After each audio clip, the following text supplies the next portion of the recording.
So now as we move on, my attention or my focus will shift towards explaining exchange rate regimes. Exchange rate regimes. So basically, before this, we have done that how exchange rates are determined. That's true. If you can recall, that's true. One way is for the floating exchange rates. Either you leave it on the market to decide what should be the exchange rate depending on the demand supply. Number one, two was the managed. Either you try to manage it. So we did some basics of understanding how exchange rates are determined. Now as I'm moving on, I'm going through, my focus has shifted towards that what types of regimes are there, what types of exchange rates are used by different countries. So we're going to do some structures that how different countries use different exchange rates, or how different countries follows, or you can say how different countries manage their exchange rates. What systems do they use in order to manage their exchange rates? Okay, so that's called exchange rate regimes. So one by one, I'm going to touch different factors, that what structures are used by different countries. Number one, either one way is do not use your own currency.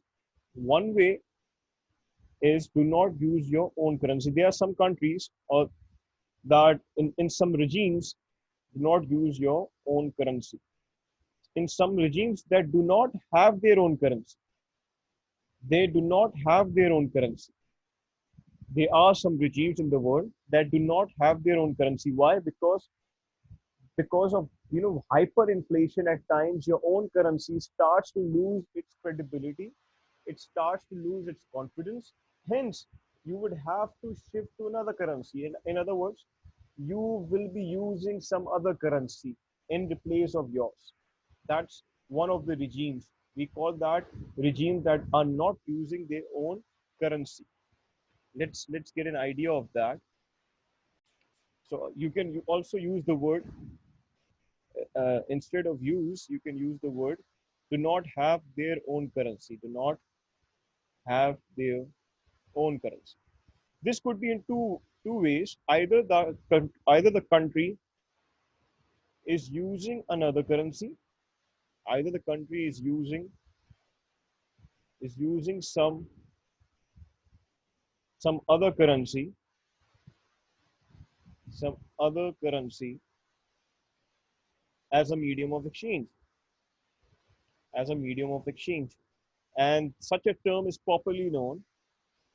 We call such a term formal dollarization as a medium of exchange. We use such a term, formal dollarization.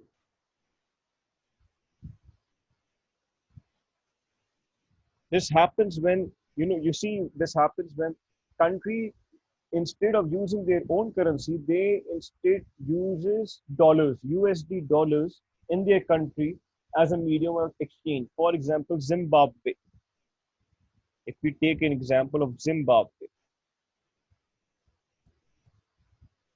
Zimbabwe is one of the examples in which hyperinflationary environment in 2008 caused so much inflation over there that the credibility of their own currency started to reduce, and people were not willing to buy Zimbabwean currency. Hence, they had to ultimately move towards dollarization. Now, dollars are used in Zimbabwe as a medium of exchange.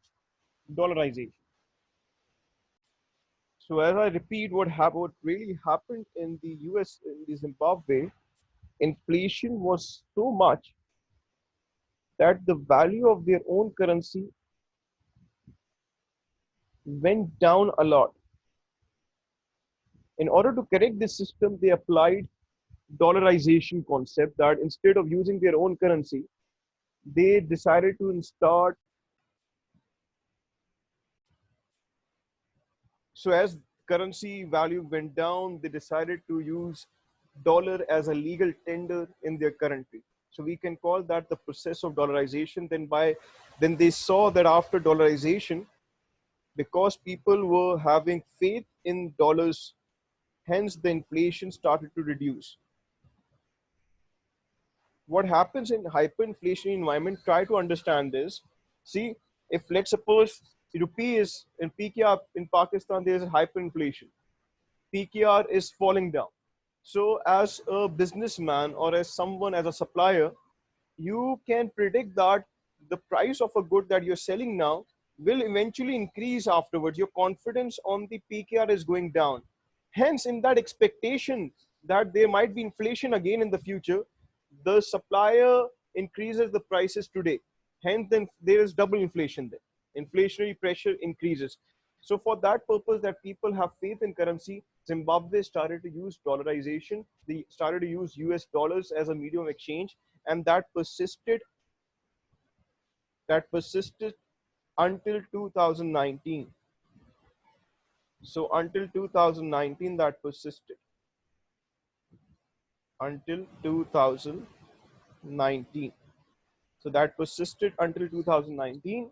After that, they started to feel that inflation is going down now, and they introduced their own currency, Zimbabwean dollar. Now they use their own currency, even though there's a big black market over there where dollars are still, US dollars are being still exchanged. So one exchange rate regime is that the country does not have their own currency, and one reason I've just discussed is the inflationary pressure for which they go into dollarization. Let's try to discuss the another reason that why a country do not have their own currency. The second reason why the current country do not have their currencies could be because they are a part of a monetary union. The second reason is that a country can be a part of a monetary union.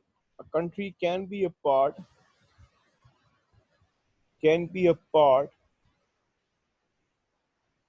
of a monetary union.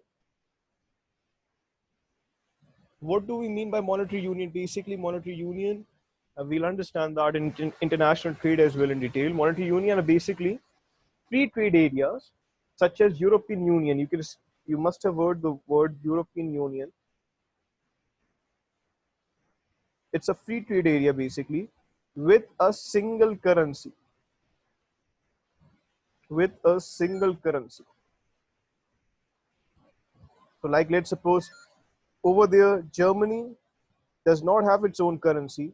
Neither France does have its own currency. Neither you see Italy have its own currency. Neither Spain have its own currency. They all uses euros.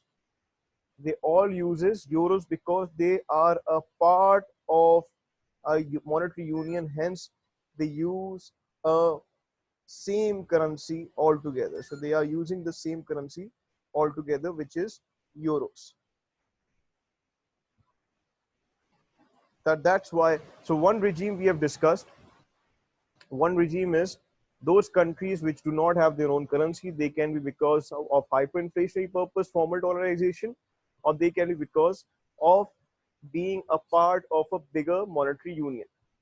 See, so we have discussed one structure of exchange rates. Now moving towards other structures of exchange rates. Now I'm discussing countries that do have their own currency. Countries that do have their own currency.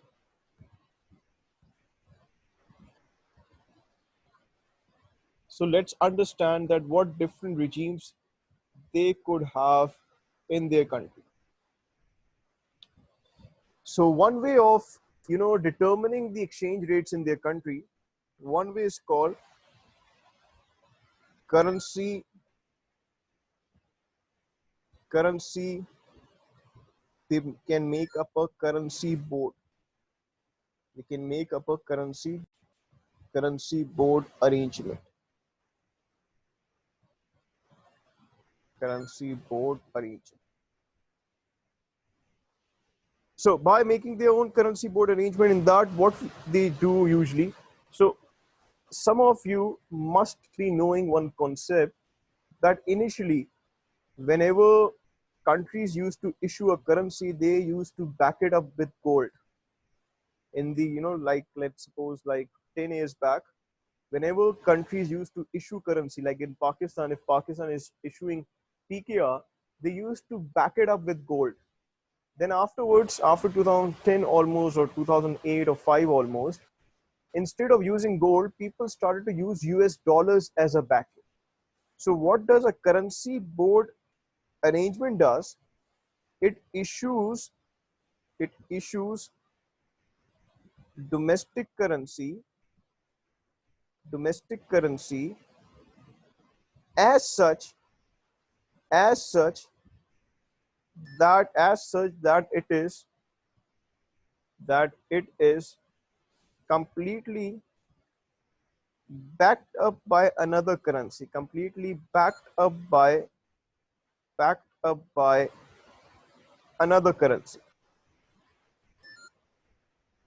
backed up by another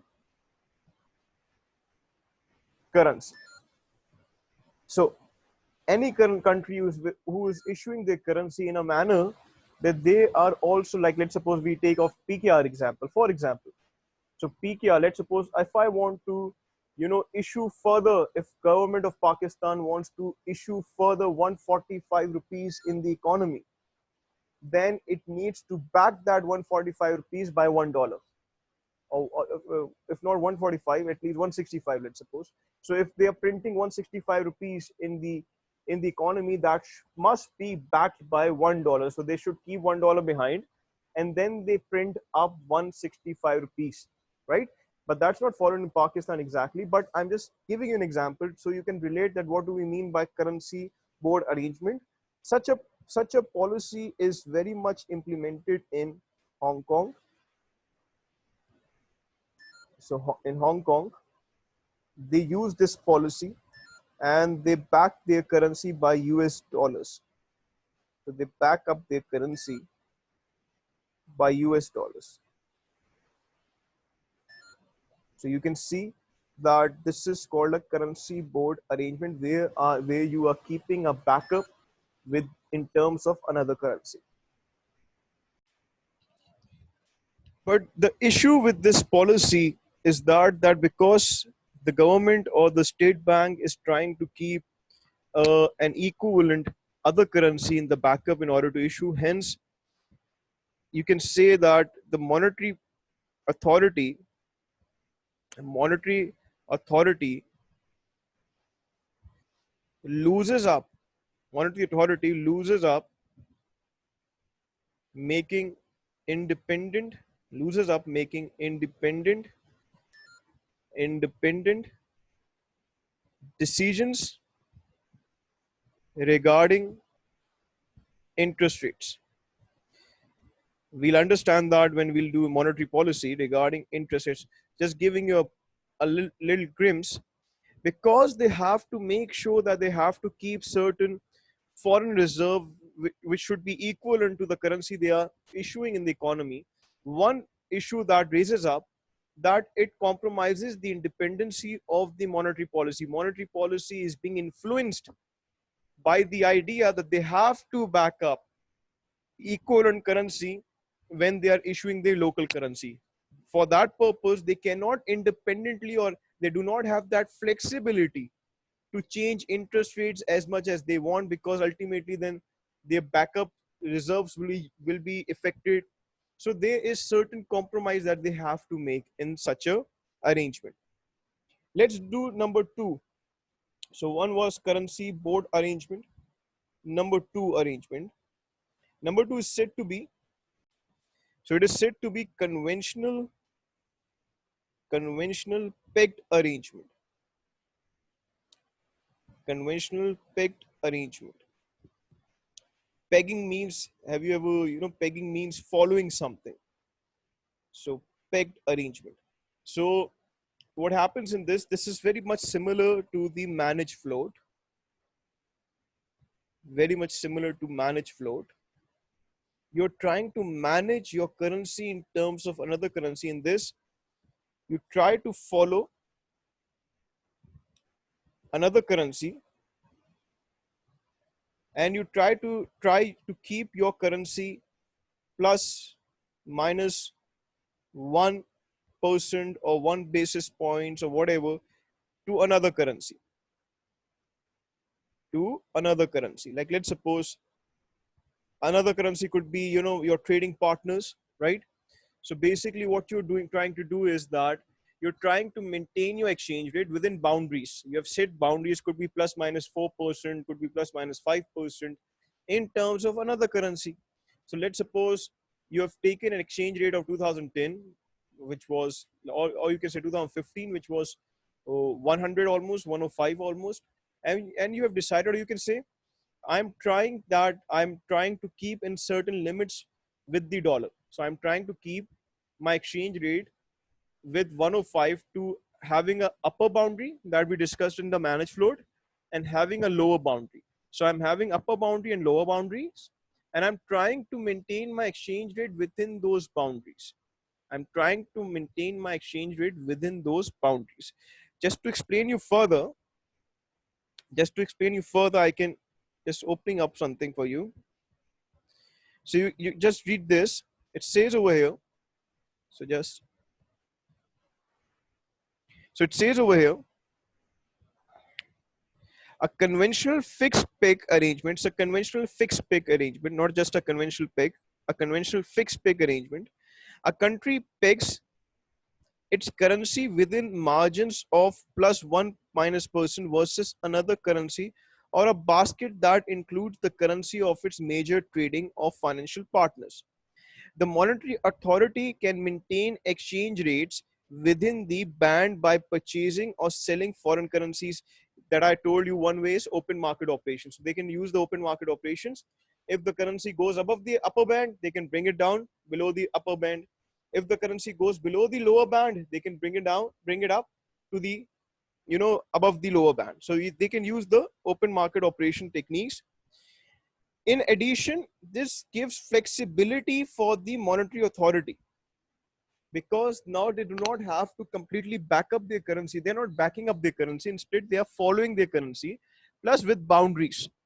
So in doing that, they are not that much concerned about using too much of their foreign reserve in sustaining the currency. Instead, they have the flexibility of upper boundary and lower boundary. Hence, they can make more independent selection. They are more independent, or you can say they are more flexible in deciding their monetary policy, right? So one is called conventional fixed peg arrangement. Conventional fixed peg arrangement, in which they are trying to follow a exchange rate and trying to keep alongside with it, right? So let's suppose one country is trying to follow dollar, and they are trying to keep their exchange rate with plus minus 1% alongside with the dollar, right? That is called conventional fixed peg arrangement. So in the first option, in the currency board arrangement, the currency was completely pegged. Currency was completely pegged with another currency, such as US dollar. You have to follow that. It was completely backed up by that. But in conventional fixed peg, you have the liberty of going up 1% or going down 1%. Hence, you do not need to completely back it up. So if, like, let's suppose, if we take an example, even though Pakistan do not follow that, but if we take an example of Pakistan, if Pakistan is issuing 165 rupees in the market, it is not necessary for Pakistan to completely back it up by $1. They can either back it up by $0.8, or they can either back it up by $1.1. So it's not necessary for them to, completely back their own currency with the other currency. So those countries who back, or who backs their currency with another currency, we call them pegged. They are pegging their currency, right? They're following their currency with another currency. That's called pegging, right? So one is completely pegged, which is called currency board arrangement. Number two is conventional fixed peg, in which there is slight adjustment allowed. Slight, not much, but slight. Though in the fixed peg arrangement also, the monetary authority does not have much flexibility. But if we compare it with the conventional board arrangement, we can say in the fixed peg they have slight more flexibility in comparison to currency board arrangement. Hope you're understanding this, right? 3, exchange rates regime number 3. So let's get an idea of number 3. In a system of pegged exchange rates within horizontal bands or target zone, the permitted fluctuation the currency relative to another currency or a basket are wider. So what's the difference between conventional fixed peg and normal peg system is that the over here the boundaries get wider, meaning that upper boundary and the lower boundary is wider. Over here in this method, the upper boundaries might be this much and the lower boundary you have to keep your exchange rate in between. Over here you have more liberty of keeping your exchange rates, right? So obviously in this so obviously in this third one, the monetary authority will even have more flexibility, even have more independence to follow their own interest rate policy that would not be massively driven by the fluctuation in the exchange rates. Next, next type of regime that countries follows, it's called a crawling peg. A crawling peg. What is a crawling peg? The exchange rate is adjusted periodically, typically to adjust for higher inflation versus the currency used in the peg. This is termed a passive crawling peg as opposed to an active crawling peg in which a series of exchange rates adjustments over time is announced and implemented. An active crawling peg can influence inflation expectations, adding some predictability to domestic inflation. Monetary policy is restricted in much the same way as it is with a fixed peg arrangement. Now let's understand crawling peg. In crawling peg, what happens that the government is trying that in periodically they are setting up exchange rate. Like let's suppose if we take example of Pakistan, even though Pakistan might be following or might not, but let's take an example for Pakistan. If Pakistan start doing this, like for each year, Pakistan keeps an exchange rate in mind. Like let's suppose they say in 2020 exchange rate would be 165, and after in the by the end of 2021 they announce another exchange rate 175, and they keep it constant for the next year. And then by the next year they announce another exchange rate, and then they keep it constant for the other year. So if they are doing this work in areas means that they are announcing the exchange rate after every year end. They're now announcing the exchange rate after every year end. And that what would be the exchange rate? Such is called passively or passive crawling peg. Such is called passive crawling peg. I explain you why. Like let's suppose they waited for 2019 to end to see what is their currency demand, and accordingly they set up their exchange rate for future.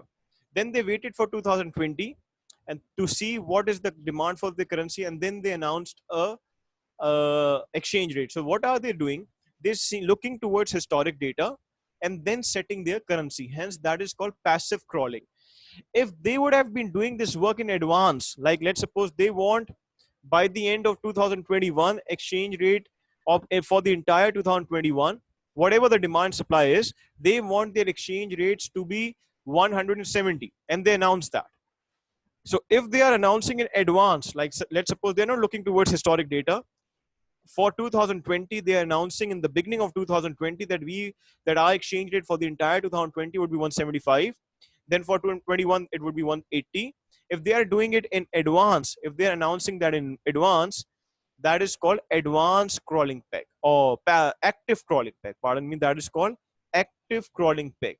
Obviously as you're putting yourself into a pressure, all these categories that we have studied up till now are managed float, right? We are managing our exchange rate over in the crawling peg also.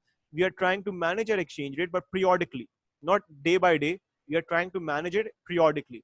Though whenever we try to manage exchange rate, we have to use our monetary policy. So monetary policy is being influenced by exchange rates. Therefore, monetary authority may not have that liberty, that flexibility in deciding the interest rates. Now, moving further, what other regimes could be there with management of exchange rates with crawling bands. The other could be that you can have a crawling band. Instead of announcing periodically a fixed exchange rate, you can have a band that in 2020 our exchange rate would be between 165 to 175. Now in that space you have given some flexibility, you have given boundaries. You're not telling the exact exchange rate that you need to hold for the entire year. Instead, you have announced for a boundary that you are seeking to keep the exchange rate within the boundaries. You can relate this crawling peg to somewhat to pegged arrangement, but the difference is that in crawling peg you are announcing the exchange rate periodically, like after every year you are announcing the exchange rates, whereas in pegged arrangement day by day adjustments are being made on the exchange rate. So that's how they are slightly different to each other. What other methods could be? With a managed floating exchange rate. So we have discussed some managed float. With managed exchange rate floating rate, the monetary authority attempts to influence the exchange rate response to specific indicators such as the balance of payments, inflation rate, or employment without any specific target exchange rate or predetermined exchange rate path. Intervention may be direct or indirect. Such management of exchange rate induce trading partners to respond in ways that reduce stability. Now comes another regime which Pakistan did try before when TMLN government was here. They tried this managed float exchange rates, which we have discussed in the lecture when I was starting up this lecture. Managed floating exchange rate simply means that you're not keeping any currency in the backing, yet you're trying to manage your currency. Whereas pegging means you're keeping some currency in the backing. So wherever you hear the words pegging simply means you are keeping a reserve in the backing of issuing your currency. Whereas if someone uses just the term manage float, that simply means that you're trying to manage your exchange rate by using monetary policy, by using open market operations, but not necessarily you're keeping a backup of another currency. So that's the difference between managed float and the terms that are used with pegging, fixed pegging, normal pegging, or crawling peg. So that's the major difference between them. So it is saying in managed float, obviously you don't need to keep reserves in the backing, but you will have to use either monetary policy. You will see the current country situation. As per the situation, you will try to change your exchange rate so that economic activity can be built up in the economy. And the last regime that we have already discussed is called free float, or we can say currency is independently floating.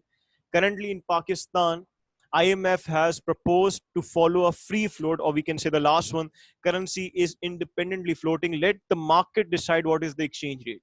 Let the demand of this currency decide what is the exchange rate. Let not the monetary authority intervene and use up their reserves, use up their funds on handling the exchange rate, because already they have so many debts on themselves. So instead of using those debts in handling the exchange rates, let it float itself. So that is the free float regime. Free float regime. If I ask you, if I just discuss with you, in the world there are there are all types of regimes. You have some regimes which do not have their currency, like Germany. You have regimes which follow a fixed complete currency board arrangement, which is Hong Kong. You have regimes which follow conventional fixed peg arrangements such as Cuba. So I would like you, and I would also give you an assignment on this, and I would also like you to have a research that which different countries follow different regimes and how come they landed to that regime. Like, were they using a different regime before? Like Zimbabwe landed to dollarization because of hyperinflation, right? So you should also be knowing the reason behind why. What is the reason behind that the country is following a specific exchange rate regime? Like today Pakistan is being asked to follow a free float regime. Why? Because we do not have enough foreign reserves to manage or to handle our exchange rates, right? So these are called exchange rate regimes. So these are called exchange rate regimes.